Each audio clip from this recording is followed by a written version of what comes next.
कुछ पाने की हो आस आस, कोई अरमा हो जो खास खास आशाएं,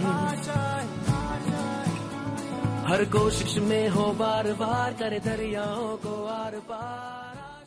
भूपेश आनंद बेटे आज आपके सामने एक नया चैप्टर लेकर आया हुआ हूं। तो आप सभी को मैं पहले स्वागत करता हूं। आप सभी का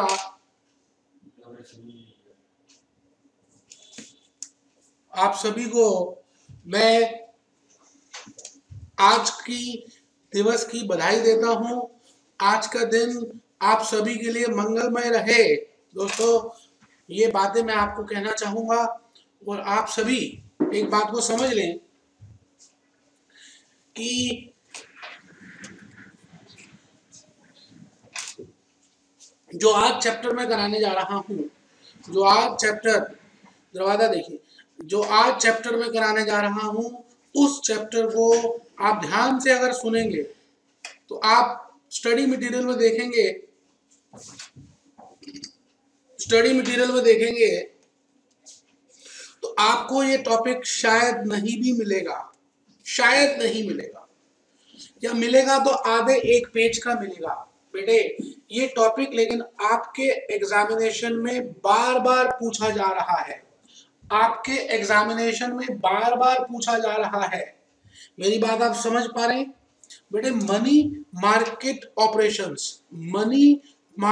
ऑपरेशंस मैं भी प्रूफ कर दूंगा कि आपके पेपर्स में कितनी बार आ चुका है और हमारे स्टडी में नहीं है, लेकिन एक आध इलस्ट्रेशन शायद देते भी होंगे। और बेटे आज तक मैंने तो देखा नहीं कोई फेस टू फेस की क्लास में भी ये टॉपिक कराता हो। तो यूट्यूब और रिकॉर्डेड क्लास तो छोड़ ही दीजिए, उसमें किस बात का होगा ही नहीं, उसमें किस बात का होगा ही नहीं।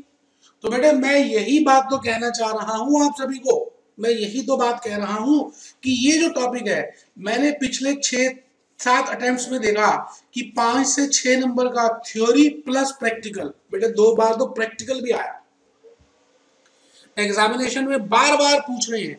तो मैं समझता हूं ये बड़ा ही इजी टॉपिक है। मैं इस टॉपिक को 2 स्टार्स तो जरूर दूंगा, 3 स्टार्स में से 5 स्टार्स में से 2 स्टार्स दूंगा। अगर हम एक ही लेक्चर ले 2 घंटे का तो ये एक ही लेक्चर में खत्म हो सकता है, नहीं तो इसके 2 लेक्चर्स लगेंगे 1.5 घंटे के। तो बेटे कुल मिलाकर 3 घंटे, 2-2.5 से 3 घंटे का काम है जो हमें करना है। तो मैं आज भूपेश आनंद आज आपके सामने एक नए टॉपिक की शुरुआत कर रहा हूं और ये टॉपिक का नाम है money market operations, money market instruments.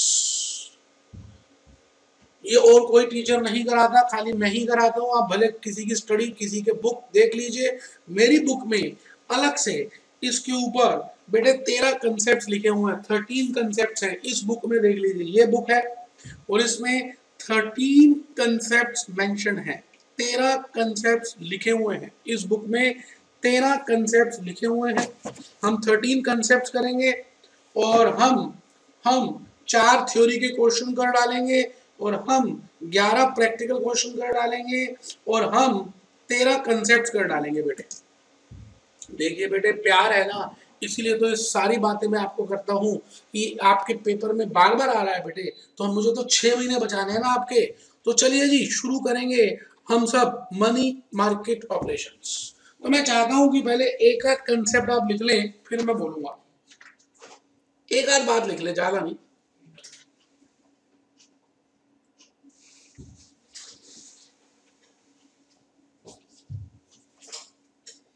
Concept 1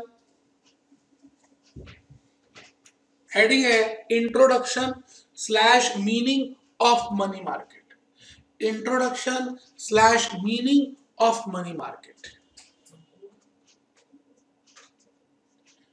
पहले लिख लें फिर समझाऊंगा। A financial market can be defined as the market in which financial assets are created and transferred.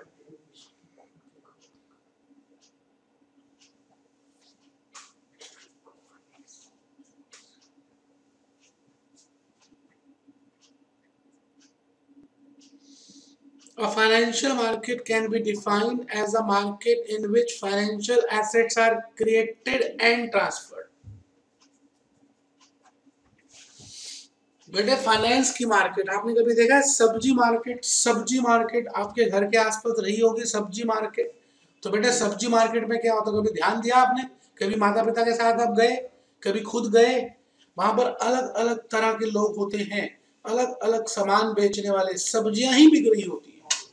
टमाटर है तो टमाटर ही बिक रहे हैं, टमाटर लेकिन अलग अलग क्वालिटी के होते हैं। कोई टमाटर थोड़ा सा महंगा बेच रहा है, कोई सस्ता बेच रहा है, कोई जल्दबाजी में है, कोई किस तरह से बेच रहा है। सब्जी के रेट अलग अलग होते हैं। तो आप देखिए अलग तरह की सब्जी मार्केट होती है। इसी तरह से सुनार की मार्केट, गोल्ड मार्केट भी अलग होती है, गोल्ड मार्केट भी अलग होती है।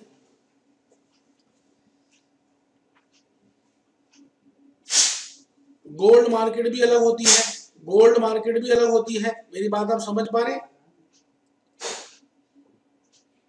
इसी तरह से, इसी तरह से स्टॉक मार्केट होती है बेटे, फॉरेक्स मार्केट होती है, डेरिवेटिव मार्केट होती है। मैं अभी बात कर रहा हूं फाइनेंशियल मार्केट की, अभी हम समझेंगे। Financial markets can be classified as money market, capital market. Financial market जहां रोकने की बात होगी, फाइनेंस की बातें होंगी, उसमें दो बातें हो सकती हैं, money market and capital market. ठीक है जी। The difference in the two market is on the basis of period of maturity of financial assets. The difference in the two markets is on the basis of period of maturity of financial assets. लिख लीजिए पहले।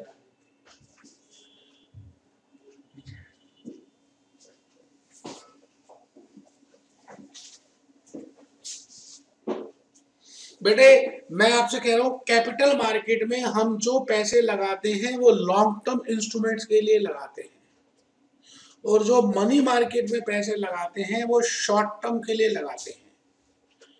तो मैंने कहा दोनों markets में पैसे का आदान प्रदान होता है। ठीक है, तो लिखे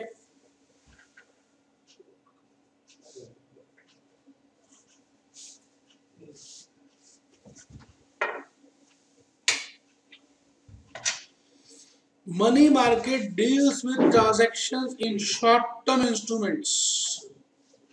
अंडरलाइन कर दीजिए, with in a period of maturity of 1 year और लेस। बेटे लेस के स्पेलिंग नहीं लिखे हुए, और लेस देन 1 ईयर। ठीक है जी। तो money market deals with the transactions in short term. आराम से लिखेंगे जी, पहले लिखेंगे लिखेंगे लिखेंगे आराम से।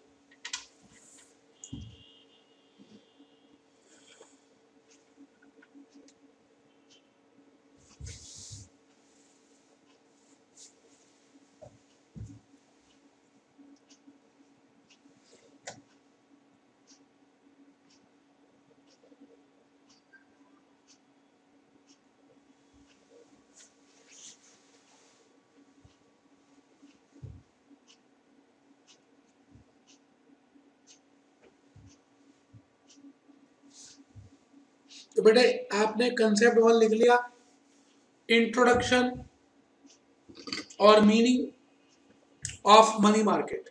A financial market can be defined as a market in which financial assets are created and transferred. Financial assets को क्रिएट किया जाता है और ट्रांसफर कर दिया जाता है। Financial assets are created and transferred. ठीक है जी, तो ये लिख लिया। फाइनेंशियल मार्केट दो पार्ट्स हो सकते हैं, मनी मार्केट और capital market. The difference in two market is only of the time.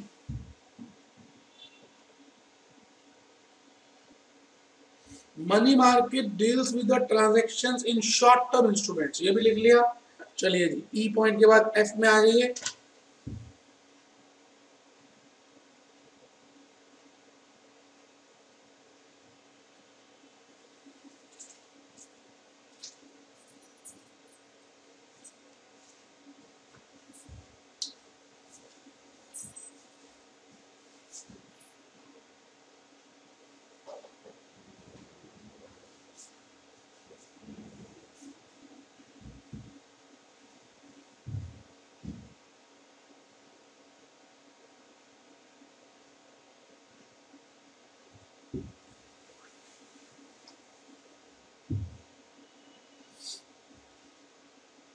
बेटे जी पॉइंट भी लिख लीजिए।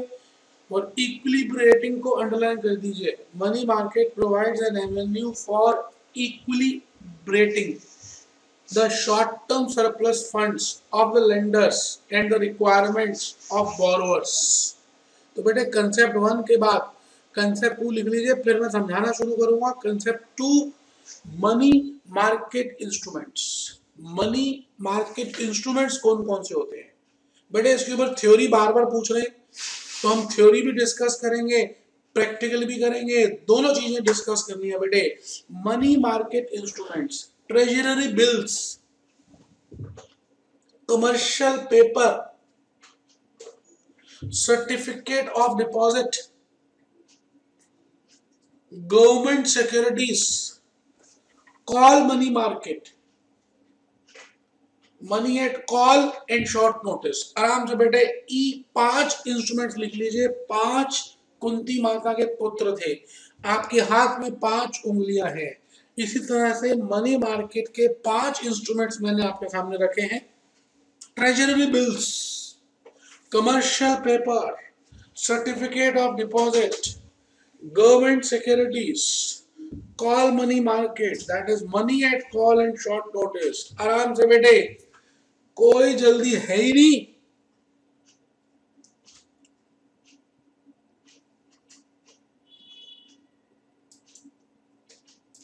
अब सुनिएगा ध्यान से, मैं आपको इस समय एक ऐसा टॉपिक करा रहा हूं जो जनरली बाकी टीचर्स नहीं कराते हैं, क्योंकि मुझे आपका फायदा देखना है। तो मैं इन सभी को YouTube में के माध्यम से आप तक पहुंच रहा हूं, और मैं YouTube में भी काफी हद तक सारे लेक्चर्स अपने अपलोड कर रहा हूं। अगर आपको ये लेक्चर्स ठीक लगे और आपको लगे कि आपका फायदा हुआ है, तो आप हमारा चैनल सब्सक्राइब कर सकते हैं, और आप बाकी लोगों को रेफर कर सकते हैं, लिंक्स दे सकते हैं, बता सकते हैं कि वो भी अब फायदा उठाए।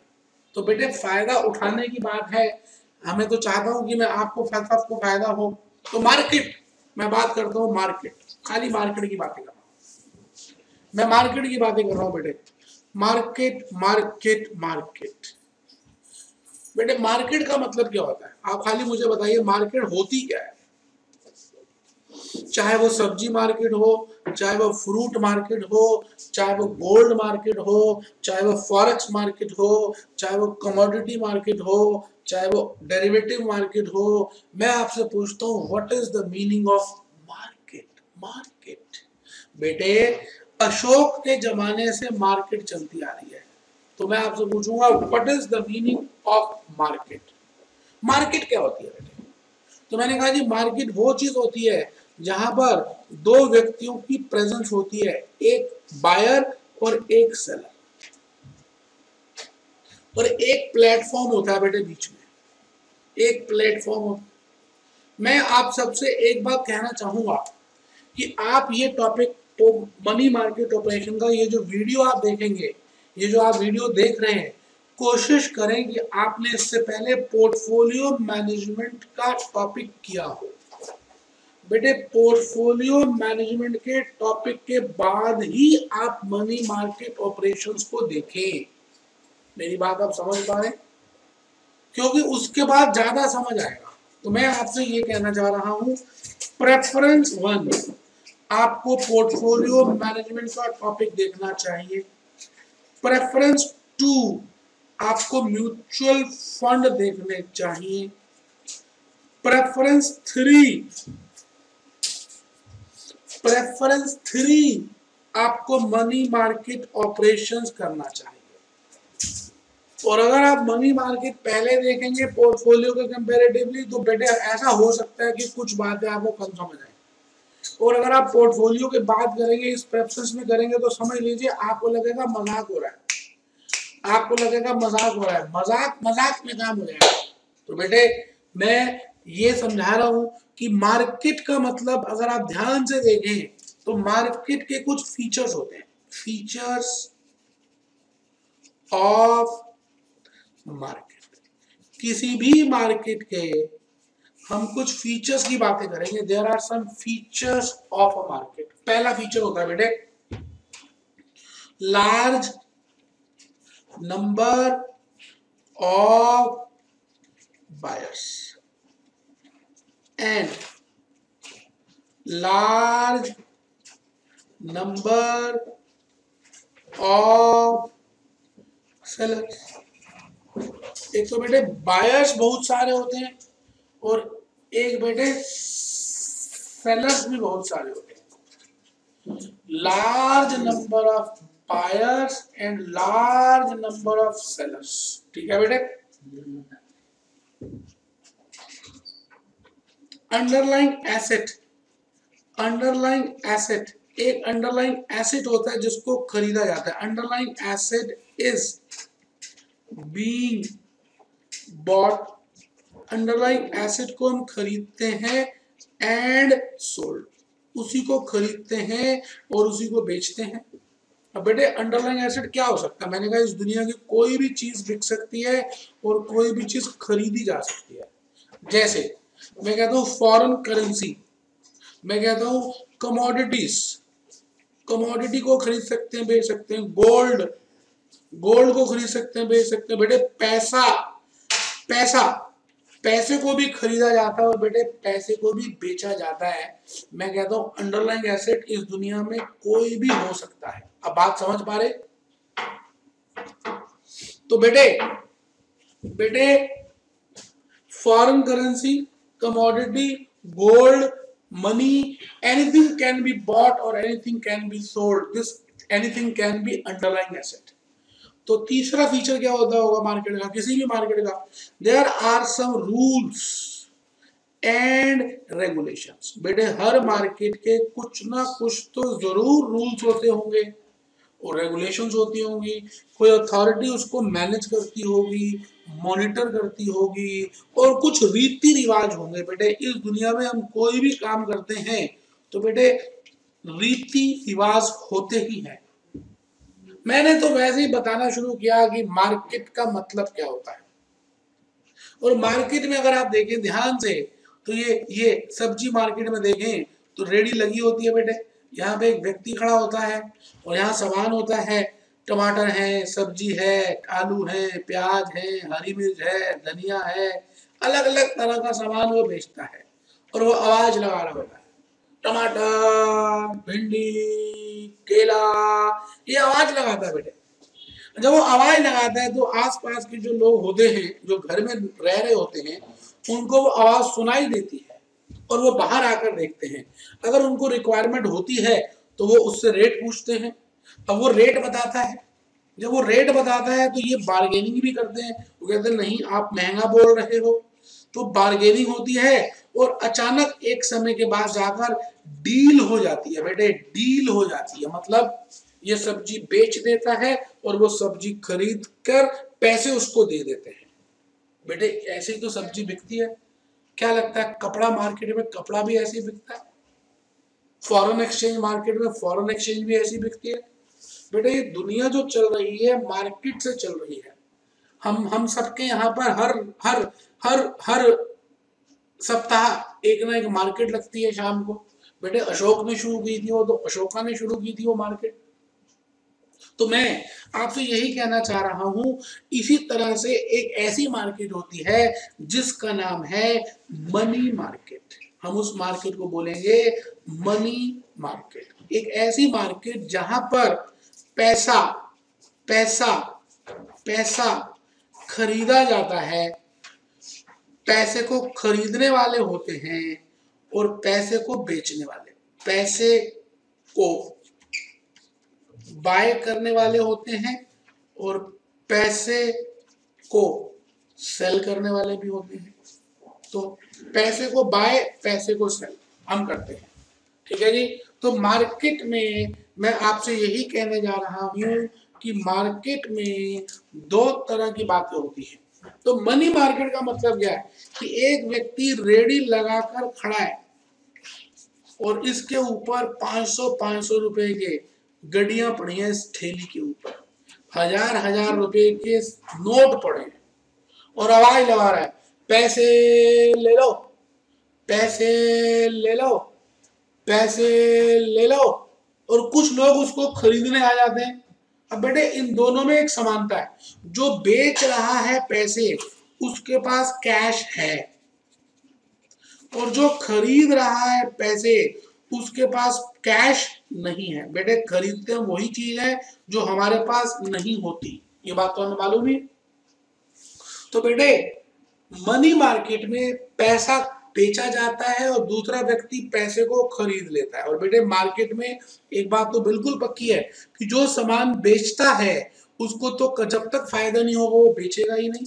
इसका मतलब जब वो 500 रुपए की गड्डियां बेचेगा या 1000 रुपए की गड्डियां बेचेगा, मान लेते हैं 10 गड्डियां बेच दी, 10 लाख रुपए। बेटे एक गड्डी 1000 रुपए की जो आधा बंडल, उसमें 100 नोट होते हैं, तो बेटे एक गड्डी 1 लाख रुपए की हुई। एक बंडल 1 लाख रुपए का हुआ, तो 10 बंडल कितने के हुए बेटे? 10 लाख रुपए। अब एक सेलर है, उसके पास सरप्लस पैसे हैं। सुनना जरा ध्यान से, आप सुन नहीं रहे, आप ढीले होकर बैठ गए। बेटे ये खून निकालकर समझाने की कोशिश कर रहा हूं, आप दूर हैं फिर भी मैं चाहता हूं कि आप मेरी बातों को सुनिए। मैंने कहा कि आपके पास 10 लाख कैश सरप्लस है, एक्सेस है, आपको उसकी जरूरत नहीं है, लेकिन आप चाहते हैं कि अगर आप इसकी कहीं पर इन्वेस्टमेंट कर दें, अब इन्वेस्टमेंट कर दें तो उस पे आप कमाई कर सकते हैं, उस इन्वेस्टमेंट पे कमाई हो सकती है, उस इन्वेस्टमेंट में रिटर्न आ सकता है। लेकिन बेटे मेरे बेटे, ये जो रिटर्न है, ये जो इन्वेस्टमेंट है, 2 तरह की हो सकती है। एक तो शॉर्ट टर्म पीरियड के लिए और एक हो सकती है लॉन्ग टर्म पीरियड के लिए। आपको मालूम ही है कि हम 11वीं क्लास से पढ़ते आए हैं, अगर हम 1 साल या उससे कम के लिए इन्वेस्टमेंट करें, 1 साल या उसके कम के लिए इन्वेस्टमेंट करें, तो बेटे उसको बोलते हैं शॉर्ट टर्म इन्वेस्टमेंट। और अगर 1 साल से ज्यादा की इन्वेस्टमेंट करें तो उसको बेटे लॉन्ग टर्म बोलते हैं। अब आप ये बताइए, एक व्यक्ति है, एक कंपनी है इन्फोसिस, सुनिएगा ध्यान से, मैं प्रैक्टिकल लेके चल पड़ा। इन्फोसिस की बैलेंस शीट देखें तो ये कैश रिच कंपनी है, इसके पास कैश बहुत पड़ा है और यहां पर एक्सेस कैश है इसकी बैलेंस शीट के एसेट साइड में। मैं अभी ऐसे ही फॉर्मेट समझा रहा हूं, फॉर्मेट तो नहीं बता रहा, खाली बैलेंस शीट में वैसे आइडिया देना चाहता हूं। अब ये जो कैश रिच कंपनी है, ये 10 करोड़ रुपए पड़े हुए जी इसके पास, यहां पर हद कर दी। अब 10 करोड़ रुपए या तो ये इसके शेयर्स खरीद सकते हैं